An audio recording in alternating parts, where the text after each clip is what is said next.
Hello and welcome to the F1 News Zone, the show we round up all the biggest stories in Formula 1 right now. We are currently in the Singapore Grand Prix weekend, but which stories have been making the headlines this week? This week, Christian Horner has approached Haas about a role in the team, Charles Leclerc's manager has been speaking with 3 rival teams, and we explain why the Williams drivers have been thrown out of qualifying, as well as our regular review of qualifying around Marina Bay. All that and a whole lot more is coming up in today's show. If you're watching on YouTube, skip to the timestamps in the video description to watch the story that you're most interested in. So, without further ado, let's dive in. The rumour mill has well and truly been started up again when it comes to the future of Christian Horner. There is a very strong rumour that he could be going to Haas that has been instigated by the boss of Haas himself. Ayuki Komatsu, the team principal of the Haas Formula 1 team, has confirmed they have been in contact with Christian Horner about a potential role within the team. Now, I would hazard a guess at that not being the team principal role. After all, why would Komatsu want to replace himself unless he wants to pivot to a different position within the organisation? Now, there's a few different pieces to this, a few different moving cogs, if you will, really. Now, when Christian Horner was sacked by Red Bull, when he officially left as the CEO, because he was removed as team principal straight away, he didn't officially leave as CEO until months later. It was some point through the previous month in September, unless I'm mistaken. Now, he received an absolutely monumental payout because of that. I actually reported at the time that it was around £50 million. However, a lot of people are now reporting that that figure is actually closer to £75 million. But that, believe it or not, is a reduced number. He actually has taken a pay cut with that relatively. He's forfeited some of his payout to be able to return to another Formula 1 team in 2026. Presumably, he would have got more money had he stayed away from Formula 1 until a later date. Think about Kimi Raikkonen, what he did at Ferrari, where Ferrari paid him not to race for another Formula 1 team in 2010 or 2011, and he later came back for Lotus in 2012. He got a massive payout from Ferrari on the condition he would not go to a competitor for another couple of years. Ferrari did the same thing with Alain Prost back in the 1990s as well, after he called the car a truck. It's not unheard of for this to happen. Formula 1's done it quite a bit. Other industries do it as well. Now, there were rumours about Horner going to Cadillac. Cadillac has said, no, we're not interested. There are still rumours about him going to Aston Martin, though. Andy Cowell, the team principal, said, quote, I think Christian has taken some time out of the moment, probably enjoying some Cocoa Pops for his breakfast in the morning. He loves the sport, though. I wish him well with whatever he ends up doing in the future. If you don't understand that reference, by the way, look up the Hornergate files. You'll understand it then. Because he allegedly loves Cocoa Pops. Other breakfast cereals are available, though. Cowell also said, quote, we have got a strong team. We've got a strong team with Adrian at the helm of the technical organisation, and we're growing and building. I think Christian's record speaks for itself. He's a great competitor. I guess it's down to Christian to work out what he wants to do. I think we've got a strong setup, and we're marching towards that. And we're marching forward with that. End quote. Of course, the rumours of him going to Alpine haven't gone away either. Obviously, he's good friends with Flavio Briatore because, of course, Christian Horner's good friends with Flavio Briatore.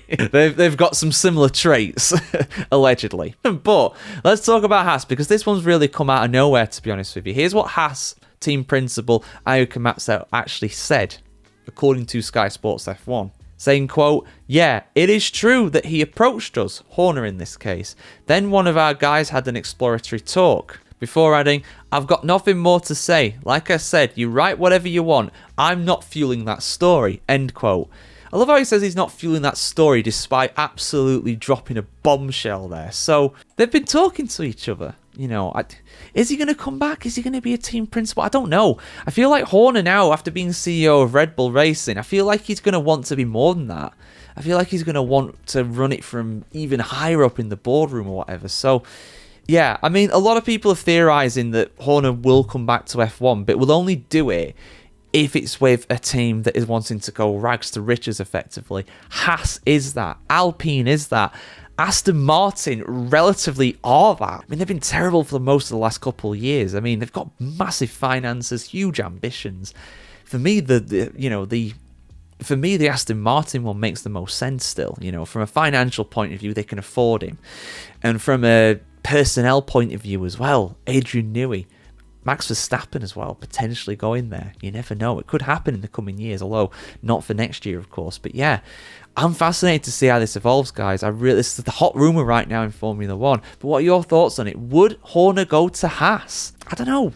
I mean, it's such an odd thing to come out of nowhere, but there's no reason for Komatsu to lie about that. If he did, then Horner would be like, what the hell? I'm never going to go to you guys. You're spouting off in the media about something that never happened. But yeah, I mean, if anybody knows about spouting off in the media, it's Christian Horner. But anyway, your thoughts on Horner in the comments below, guys. I want to hear you have to say, as always. Don't forget, Charles, you're here forever. Or is he? Is Charles Leclerc going to stay at Ferrari forever? The boy wonder himself, the man who is the reincarnation in some senses of the likes of Gilles Villeneuve, the likes of Didier Pironi, the likes of course, Jules Bianchi as well. All guys that, they all could have been world champions maybe. They all could have gone on to massive success, and some of them, of course, did have huge success at Ferrari. This guy, though, could he finally do it? Could he finally get that championship? Could he finally do it? Could he finally get that championship for Ferrari? Well, some teams are looking at him as a potential driver. Not a surprise given his talents, but could he leave? Would he leave? Let's have a look at these rumours, guys. They always spring up every now and again, but they're not going away. They never go away for too long either. Full article here on the F1Chronicle.com, as always. Charles Leclerc's future at Ferrari has come under fresh speculation, with a new report claiming that his management has held preliminary talks with 3 rival Formula 1 teams. Leclerc, who joined the Ferrari senior team in 2019 and won twice in his debut season, signed a contract extension at the start of 2024 that ties him to Maranello throughout the 2026 campaign. Next year will mark his 8th season with the Scuderia, but persistent underperformance in 2025 has reportedly prompted his camp to explore alternatives. Underperformance from the team point of view, not the driver. Let's be clear on that before anybody says it in the comments. Ferrari's season began on the back foot when both Leclerc and teammate Sir Lewis Hamilton were disqualified from the Chinese Grand Prix due to excessive skid block wear caused by a flawed floor design. The team was forced to raise the ride height, compromising performance. Despite a series of upgrades, however, Ferrari have rarely been in contention for victories, with Hamilton and Leclerc finishing only 8th and 9th at the most recent race in Azerbaijan. Frustration boiled over in Baku when confusion about a late race position swap led Leclerc to mark over the team radio, "I don't really care. It's for an 8th place. He can enjoy that P8." End quote. It wasn't Hamilton's fault though. It's too late. It's too late. They let him know so late. According to Italian outlet RMC Motori, Leclerc's longtime manager Nicolas Tots, son of former Ferrari boss and FIA president Jean Todt, has begun exploring possible options should Ferrari fail to return to regular podium contention next year. The report claims that Todt was meeting with McLaren team principal Andrea Stella at Monza, as well as holding conversations with Aston Martin's Lawrence Stroll and Mercedes chief Toto Wolff. The nature of those discussions remains unclear, with no confirmation of official negotiations. Leclerc enjoyed a stronger campaign in 2024, winning 3 races and finishing 3rd in the Drivers' Championship. But this season's downturn has raised questions about Ferrari's ability to match his ambitions. With sweeping new engine and power unit regulations arriving next year, both driver and team face a crucial crossroad. If the rumours are to be believed, Ferrari are worried about this engine change coming. We'll have to see what happens there, guys. But yeah, Aston Martin getting Leclerc, I mean, definitely an upgrade on Stroll. Definitely an upgrade on Alonso, I would wager. Definitely in terms of longevity as well, I mean, if Aston Martin can't get Verstappen, which right now those rumours have cooled, who is going to be their star driver to lead them into the future? Leclerc could be that guy. Mercedes, I only see them really going for Leclerc if George Russell leaves, which, the domino effect could happen there. Unlikely right now, but it's possible. And then you've got McLaren. Again, I only really think if one of their 2 drivers leaves. And right now, I think that's quite unlikely. They've both got contracts for a good while, and I do think they're going to stay there for a good while too. Why would you leave? I mean, things could change after 26. You never know. But Leclerc wouldn't want to join a McLaren team that is underperforming either. So yeah, just some thoughts on that, guys. Get yours in the comments below. It's rather hot in Singapore. That's not exactly a surprise, really. It's always hot there. It's an equatorial tropical climate. Anybody who's been to Southeast Asia, and indeed the island city-state of Singapore, will know how absolutely sweltering it is. The F1 drivers this weekend for the Singapore Grand Prix have full racing overalls on, balaclava, helmet, gloves, the lot. They're also strapped into a 1,000 horsepower race car and getting chucked around for 2 hours in the dead of night, where it is absolutely sweltering with the humidity. So it is the biggest physical challenge on the calendar, without a doubt. Pretty much every single year, consistently, Singapore proves to be absolutely brutal. Now, a new rule that was put in place for 2025 was regarding the heat levels in Formula 1, and for the first time, this new rule has been triggered. What is this rule, and what does it mean for the drivers, and is this a positive step for Formula 1? Let's have a look at what Singapore is doing this weekend, guys, and if this is the right move from Formula 1. Shout out to the F1 website for unsurprisingly covering this. I mean, they were always going to, weren't they? But they've put all the information here to go through, guys, so I'll go through it with you. A heat hazard has been declared by Formula 1's governing body this weekend for the Singapore Grand Prix. But what does that mean for F1? Well, for some background, following the particularly high temperatures and humidity experienced over the Qatar Grand Prix weekend in 2023, the FAA began an analysis into how similar situations could be managed in the future, such as not running a race in Qatar in October. But of course, you guys only care about the money, don't you? Although, admittedly, to their credit, I suppose, Formula 1 has delayed that now. It's in December, November time rather than October, but ran over for that one. I had my say at the time. I was not happy. Ahead of the 2025 season getting underway, it was confirmed that a heat hazard could now be declared if pre-weekend weather forecasts predict temperatures of 31 degrees Celsius or above at some point during a sprint or Grand Prix.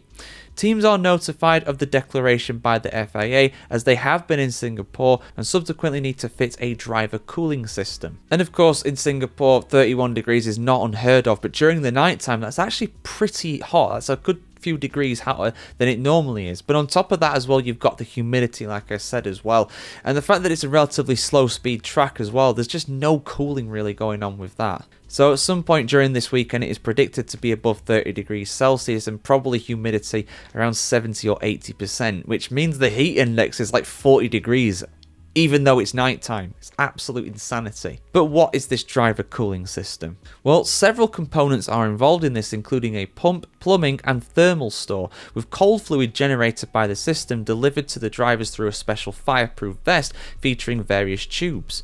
All of the core system components must be fitted to the car this weekend though, and drivers are currently permitted to choose whether to use the system or not, as the work continues on fine-tuning the design. I think George Russell was saying in the build-up to this that, you know, a lot of drivers find the vest actually quite uncomfortable, but if it keeps you alive and stops you from passing out, you know, it's a necessary evil. I mean, the drivers used to... I mean, for example, back in 2002, I want to say, before the hands device became mandatory in Formula 1, a lot of the drivers complained that was uncomfortable, but eventually they just got used to it once it became mandated. You can see Lando Norris with the cool vest here. This is just one part of the cooling system as it was, but that is a very high-tech piece of kit. A lot of different racing drivers use something similar, but that is the most high-tech one of the lot. I actually looked it up. You can buy it if you have a spare $700 US. That's about 500 quid. That's a lot of money. That's a lot of money, but it's Formula 1 at the end of the day. Compared to the cost of the cars, it's very inexpensive. And you're probably wondering, what about the weight of the car? How is that going to impact it? You've got more equipment in there. Well, essentially, the standard of the weight that is allowed for the car has been increased. The minimum weight threshold has been increased from 795 kilograms to 800 kilograms. It allows for an extra 5 kilograms of weight during the sprint and the Grand Prix. This weekend, there is no sprint, obviously, so it only affects the Grand Prix. You also get an extra 2 kilograms for qualifying and practice as well, so that brings it up to 797 kilograms. The reason why these numbers are different, by the way, is essentially because during the Grand Prix, because they will have this system in place for longer, more fluid will be required to run for that. So that's why there's another 3 kilograms on top. You won't need to have as much fluid during practice and qualifying because you're not going to be out on the track for as long. So there you go, guys. There's a basic rundown of this heat hazard warning in Formula 1. I think this is a fully sensible move given what happened in Qatar a few years ago. Had this been in place a couple years ago, then perhaps we wouldn't have seen what we saw. You know, we saw Logan Sargent withdraw from the race. We heard about Lance Stroll saying that he was passing out during the corners. I believe Esteban Ocon actually vomited in his car as well, and a few other drivers did something similar too. So it's horrific. Anybody who's had heat exhaustion will know that it's no laughing matter. It is no laughing matter at all. It is horrible. It is absolute hell. You just can't do anything about it. You can't cool down fast enough. I really hope that a lot of the drivers take the cooling vest. They do not have to, but if they don't take it, they don't get any kind of weight advantage with that. They still have to carry the weight of it, so they might as well do. They might as well do. But yeah, your thoughts in the comments below, guys. Have you ever tried one of these cool vests before? I want to hear what you have to say about that. I was tempted to get one and try it out, partly for research, for, you know, just so I know for racing driver stuff, but also because it gets really bloody hot in the UK sometimes. There's no air conditioning, so that's the next best thing. So I was genuinely tempted to get one and like wear it during hot days or whatever, but I didn't end up doing it in the end. But yeah, your thoughts in the comments below about that all, guys. Singapore is no stranger to throwing up surprises in Formula 1, not least in qualifying, and so it proved once again to date for qualifying ahead of the 2025 Singapore Grand Prix. But what were the main highlights? What were the things that we learned? What were the 5 things that we learned from Singapore qualifying today ahead of the 2025 race? Well, let's have a look. And the first thing that we learned is that Ferrari's weekend has been well. I mean, that's according to Charles Leclerc anyway. Don't take my word for it. I think he's been a bit dramatic, to be honest, but they're not looking particularly quick overall. This is a track where in the previous years, you know, Ferrari have looked good at times, to say the very least. They won here, of course, 2 years ago, sensationally, when Carlos Sainz managed to do that. But 2023 is a very long time ago. 2025 has been quite painful for Ferrari on the whole. And yeah, P6 and P7 for their 2 drivers. Hamilton ahead of Charles Leclerc. That hasn't happened all too often this year so far. But yeah, unfortunately for Charles Leclerc, he was really angry in this one and was quoted by the press as describing this weekend as rather poo-poo. Hopefully they can improve things in the race, but it's very hard to overtake around this track, as we see so often. Next up, let's talk about the McLarens. They were a little anonymous today in qualifying by their standards. Oscar Piastri managed to get P3, which in the grand scheme of things is not that bad really, because Lando Norris was down in P5. He is ahead of his main championship rival, but he is behind Max Verstappen, someone who is very much ghosting his way or gate crashing this championship battle. However, Max Verstappen did not get pole position, although the third thing that we learned is that he did manage to get P2. He is on the front row. He is in a good position to challenge for the win tomorrow. He has never won around this track. It is the one track on the current Formula 1 calendar that Max Verstappen has never won around. And you have to bet that he will very much be desperate to change that, but he will have to overcome George Russell. Russell, incredible stuff to get pole position today. Mercedes look really impressive around this track, ironically, because of course this is the track where historically before the ground effect era came in, they looked terrible in by their high standards at least. But even Kimi Antonelli, fair play to him. I thought he was going to struggle this weekend, but Kimi Antonelli managed to get P4 today. Mercedes, genuinely, over one lap anyway at least, looked like the fastest car on the grid, which we haven't seen all too often at all. Of course, Canada was the other time we saw that this year, but very different conditions to this. Obviously, Singapore and Canada being very different tracks, very different weather conditions as well. So, yeah, very interesting how they managed to do this. But can Russell keep it going in the race tomorrow? Well, who knows? Like I said, he managed to do it in Canada. Why not at Marina Bay this weekend? Something that I don't think many people would have seen coming at all. And the final thing that we learned is that Williams are going to have a huge uphill battle tomorrow. They didn't look too bad in qualifying, to be honest. P12 and P13 for Carlos Sainz and Alexander Albon. Not bad going relatively for a track where they are expected to struggle around. But after the qualifying session concluded, a good few hours or so after that happened, Williams were referred to the stewards for an alleged breach of the technical regulations. and indeed they were found guilty of breaching them. I will do a separate video going more in depth as to the reason for this, but essentially it was due to their rear wings not being up to spec. They did not meet the specifications for Formula 1. So unfortunately for them, both Albon and Sainz have been thrown out of qualifying. Everybody else behind them moves up 2 places, and they will probably have to start from the pit lane as a result. They will be able to compete in the Grand Prix tomorrow, but obviously they will have to correct whatever infringement there was with the rear wing to make sure that it is illegal. But that is very, very bad for Williams, of course. Starting at the very back in Singapore, points not out of the question. They could do some incredible strategy, but yeah, very, very bad for Williams. They will very much be lamenting their running on Saturday as a result of that. But yeah, those are the 5 things, guys. The 5 main highlights from qualifying today in Singapore. Who was your Mr. Saturday? Who was your man of qualifying? For me, it's got to be George Russell. To pull off a pole position in that Mercedes is something we've not seen much at all. The only other time in Canada, like I said, it's very rare it happens. He was absolutely excellent today, and maybe, just maybe, he will get that win tomorrow in Singapore. Like I said, Verstappen, it's never won round here before, but we'll see what happens, guys. Your pick for the winner as well in the comments below. So qualifying today in Singapore threw up a lot of surprises, but arguably the biggest surprise of all came from Williams, but not in a good way. They qualified in P12 and P13, which is kind of where you expected Carlos Sainz and Alex Albon to be honest. On the edge of the points, not really going to be in them. This is going to be a track where they are going to struggle around, but they're going to struggle even more than that because they do not start in 12th and 13th. Oh no, they were disqualified from qualifying. They were thrown out of qualifying. This is something we are seeing a lot of. Of course, in the last race at Azerbaijan, Esteban Ocon, he was thrown out of qualifying for a technical infringement, and indeed it's another technical infringement from Williams this time around. And like I said, there's been loads of these disqualifications this year, whether it's in qualifying, whether it's in the Grand Prix. Of course, Ferrari, both of the Ferrari cars and Pierre Gasly's Alpine were thrown out for a variety of reasons at the Chinese Grand Prix in just the second round of the season.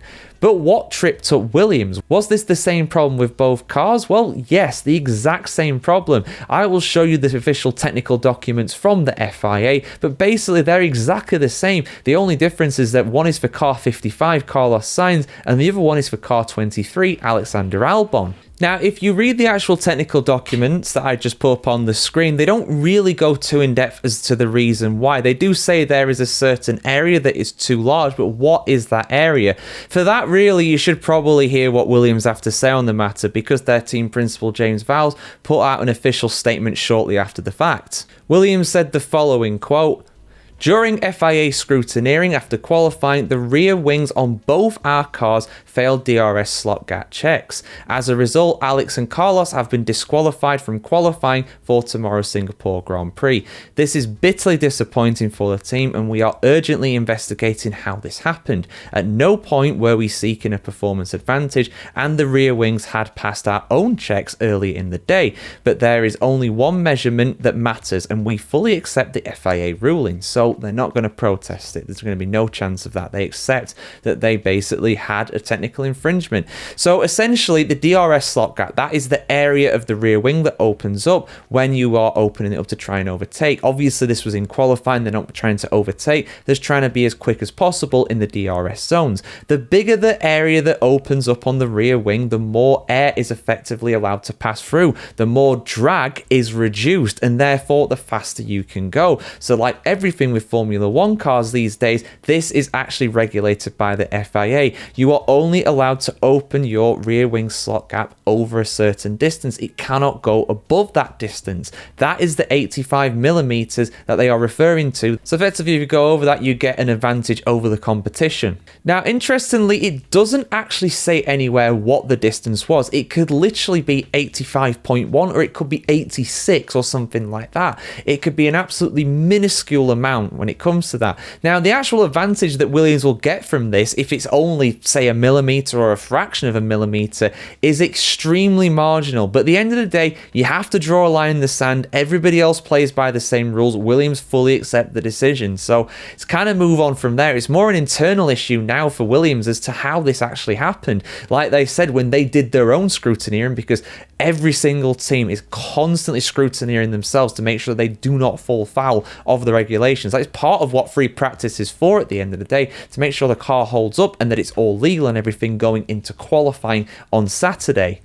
But unfortunately for them, they've made some sort of mistake here. Only Williams can really answer why this happened, to be honest with you, and I'm sure they're probably scratching their heads trying to figure that out themselves. But the important thing is for Sainz and Albon is that they have to start at the back of the grid tomorrow and probably actually start from the pit lane at one of the most physically demanding races on the calendar, the most physically demanding race on the calendar, I should say, and also a track that is very hard to overtake around. So it's going to be a long old Sunday night for these two drivers in Singapore. But yeah, there you go, guys. Williams disqualified from qualifying. You might think it's harsh, but at the end of the day, rules are rules, and unfortunately, they broke them.